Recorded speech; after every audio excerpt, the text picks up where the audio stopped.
मी डोनगाव ते शेलगाव या रस्त्यावरती उभा आहे। या ठिकाणी हा जो पूल झालेला आहे तुम्ही बघू शकता।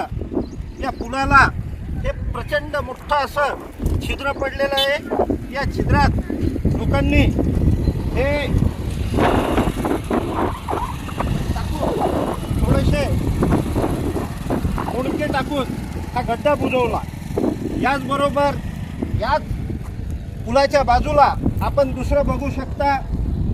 हे बघा, या ठिकाणी हा जो पूर्ण एवढा मोठा हा पॅच दिसायला लागलेला आहे। दुसरा याच रस्त्याला लागून पडलेला मोठाच्या मोठा हा देखील अत्यंत धोकादायक ठरणार आहे। या रस्त्याने डोनगाव शेलगाव पुढे इसवी त्याच्यानंतर समोर कणका या ठिकाणी जाणारा हा जो रस्ता आहे, या रस्ता हा बंद पडल्याशिवाय राहणार नाही।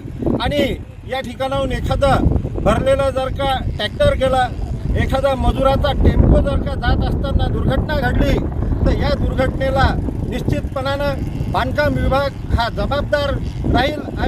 आणि त्या बांधकाम विभागालाच आम्ही जबाबदार धरू।